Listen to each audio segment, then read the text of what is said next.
ये बार बार जन्मना मरना, बार बार लक 84 के चक्कर काटना, ये सब समाप्त हो जाए और हम सदा सदा के लिए उस परम पिता परमात्मा के चरणों में लीन हो जाएं।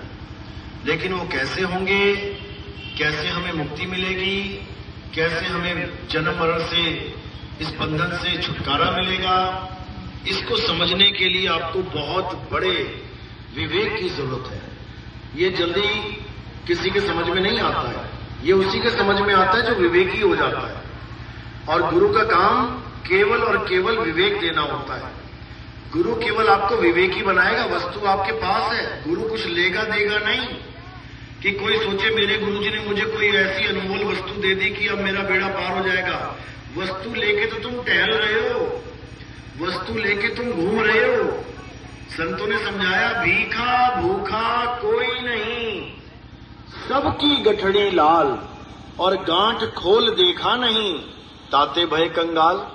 यानी इस दुनिया में एक भी ऐसा जीव नहीं है जिसके पास वो अनमोल वस्तु नहीं है। वो को कहां ढूंढे रे बंदे, मैं तो तेरे पास में। किसी एक को नहीं बोला, ये सबको बोला, सबके लिए।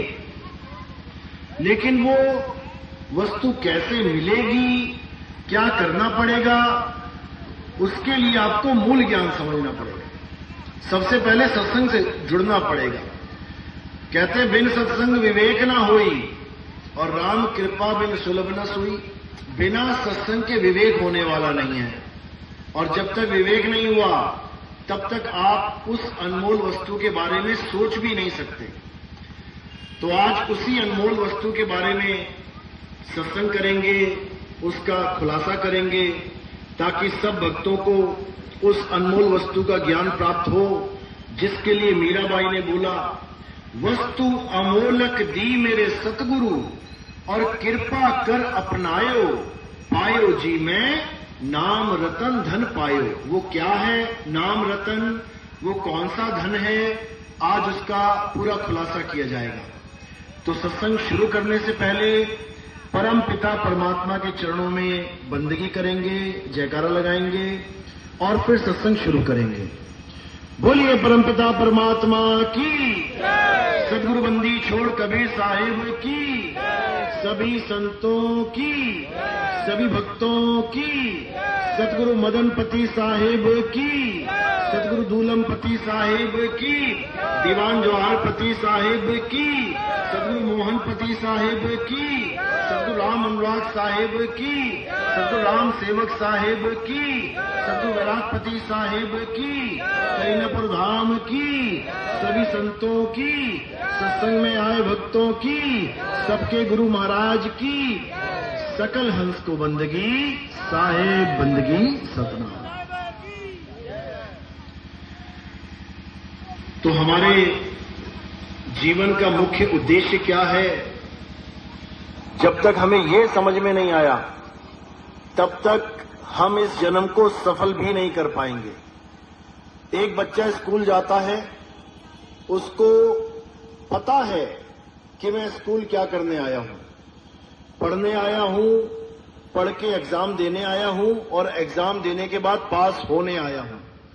अगर ये आपके जहन में है, अगर ये आपके दिमाग में है, अगर ये चीज आपको याद है, तो याद रखिए कि आप बहुत विवेकी हैं। आप उस नजर को रखते हैं जिसको पार की नजर कहते हैं। आप उस लक्ष्य को समझते हैं जो आपने प्राप्त करना है। लेकिन एक बच्चा ऐसा है जो स्कूल तो एडमिशन ले लिया, लेकिन पूरा दिन खेलता कूदता रहता है, पूरा दिन शरारतें करता रहता है, पूरा दिन क्लास में बातें करता रहता है, पढ़ाई लिखाई पे कोई ध्यान नहीं है, एग्जाम का कोई डर नहीं है। अब वो पास हो जाए बहुत मुश्किल है। बच्चे फेल क्यों होते हैं? इसी कारण होते हैं, क्योंकि वो एग्जाम को भूल जाते हैं कि एक दिन एग्जाम आएगा, हमारी परीक्षा होगी, लिखना पड़ेगा, लिखने से पहले याद करना पड़ेगा। वो याद ही नहीं करता, लिखेगा क्या?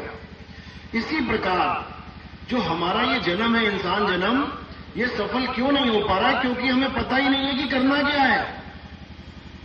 अब जब नहीं पता है कि क्या करना है तो बाकी सब कुछ कर डालते हैं। बच्चे को नहीं समझ में आ रहा है कि यहां पढ़ना लिखना पास होना है, तो पढ़ाई लिखाई के अलावा सब कुछ कर डालता है। शैतानी कर ली, खेल कूद लिया और दुनिया भर के काम कर लिए, लेकिन पढ़ाई लिखाई के नाम पे 0 है, तो वो कभी पास नहीं हो पाएगा। इसी प्रकार अगर हम इस दुनिया में आए हैं और हमें यही नहीं पता है कि हम क्या करने आए हैं, तो क्या करके चले जाएंगे? सारी दुनिया के काम करके चले जाएंगे, सिवा एक काम के कि जन्म मरण की मुक्ति, जन्म मरण से मुक्ति कैसे मिलेगी, इसको छोड़ के सब कुछ कर लेंगे। मकान बना लेंगे, दुकान बना लेंगे, बड़े बड़े राजा महाराजा बन जाएंगे, बड़ी बड़ी जमीनें सल्तनत बना लेंगे, बड़ा बड़ा पैसा इकट्ठा कर लेंगे, बड़े बड़े परिवार बना लेंगे, सब कुछ कर लेंगे। बड़े बड़े मंदिर बना लेंगे, बड़ी बड़ी मस्जिदें, बड़े बड़े गुरुद्वारे, चर्च बना लेंगे, सब कुछ कर लेंगे। बड़े बड़े ग्रंथ लिख लेंगे, वेद पुराण लिख लेंगे, गीता भागवत लिख लेंगे, सब कुछ कर लेंगे, लेकिन एक काम नहीं कर पाएंगे। क्या? जन्म मरण से मुक्ति का भेद नहीं समझ पाएंगे। वो कैसे पता लगेगा? वो कौन बताएगा? वो केवल और केवल सतगुरु बताते हैं। ये काम केवल और केवल सतगुरु का है। सतगुरु के अलावा तुम्हें और कोई मिलता है?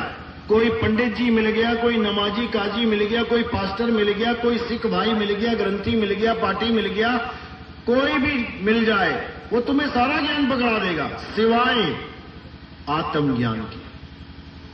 वो तुम्हें आत्मज्ञान नहीं दे सकता, बाकी सारा ज्ञान पकड़ा देगा। मंत्र दे देगा, जंत्र दे देगा, पूजा पाठ हवन यज्ञ दे देगा, दिया जलाना सिखा देगा, मंदिर जाना सिखा देगा, नदियों में नहाना सिखा देगा, तीर्थ मूर्त व्रत पूजा उपवास पाठ सब कुछ करवा देगा, बस आत्मज्ञान नहीं दे पाएगा। अगर शक है तो किसी भी बूढ़े आदमी से पूछ लो, किसी भी बुजुर्ग माता से पूछ लो कि माता क्या तुम अपनी आत्मा को जानती हो? क्या तुमने अपनी आत्मा को अनुभव किया है? तुम्हें पता है कि आत्मा क्या होती है? देख लो। सारी उम्र पूजा पाठ करके गुजार दी माता ने, मंदिर जाके गुजार दी, मस्जिद जाके, गुरुद्वारे चर्च जाके, हवन यज्ञ करके, तीर्थ व्रत करके सब कुछ कर डाला, लेकिन बुढ़ापे तक भी नहीं समझ पाई कि आत्मा चीज है क्या। बस इसी आत्मा को जानना हमारा जीवन का लक्ष्य है, और कुछ नहीं है कि कोई सोचे मैं बहुत व्रत रखता हूं, पूजा पाठ करता हूं, मेरा जन्म सफल हो जाएगा। किसी का सफल नहीं होगा। सफल केवल तब होगा जब तुम आत्मज्ञानी हो जाओगे। कृष्ण जी समझा रहे हैं गीता में, हे अर्जुन, इस दुनिया में जितने भी जीव हैं, ये जन्म मरण में धक्के क्यों खा रहे हैं? क्योंकि ये आत्म तत्व को नहीं जान पाते, और किसको पकड़ के बैठ जाते हैं? इस नाशवान संसार को, इस नाशवान काया को, इन नाशवान योनियों को पकड़ के बैठ जाते हैं। कोई सांप की पूजा कर रहा है, कोई गाय की पूजा कर रहा है, कोई तुलसी की पूजा कर रहा है, कोई बरगद की पूजा कर रहा है, कोई पीपल की पूजा कर रहा है, कोई शरीरों की पूजा कर रहा है। मंदिरों में किसकी पूजा हो रही है? कोई पत्थरों की पूजा कर रहा है, लेकिन कोई भी आत्मा को नहीं जान पा रहा। और कृष्ण जी बार बार समझा रहे हैं, हे अर्जुन, अगर इस दुनिया में कुछ पूजनीय है, अगर इस दुनिया में कुछ सत्य है, तो वो केवल और केवल आत्मा है। हे अर्जुन, इस आत्मा का ना तो कभी जन्म होता है, ना ही इस आत्मा की कभी मृत्यु होती है। ये आत्मा अजन्मा है, नित्य है, शाश्वत है, पुरातन है। ये आत्मा ही सत्य सनातन है। इस आत्मा को कोई मारने में सक्षम नहीं है। सारी दुनिया के ऋषि मुनि, पीर पैगंबर, औलिया, सारी दुनिया के देवी देवता, भैया भवानी, यहां तक कि भगवान तक अगर आके ये श्राप दे दे कि आत्मा की मृत्यु हो जाए, हो जाएगी क्या? नहीं हो सकती, क्योंकि आत्मा अमर है। ना तो ये कभी जन्मती है और ना ही इसकी कभी मृत्यु होती है। इस आत्मा को ना तो कोई शस्त्र काट सकता है, ना आत्मा को कोई अग्नि जला सकती है, ना वायु सुखा सकती है, और ना ही जल भिगो सकता है। इस आत्मा का कोई कुछ नहीं बिगाड़ सकता। अब करना क्या है? इस आत्म तत्व को जानना है। कैसे जानेंगे? 24 घंटे हमारे साथ है। बिना आत्मा के कोई अपने घर से पंडाल तक नहीं आ सकता। बिना आत्मा के कोई पंडाल से घर नहीं जा सकता, बिना आत्मा के कोई खड़ा नहीं हो सकता, कोई बैठ नहीं सकता, कोई लेट नहीं सकता।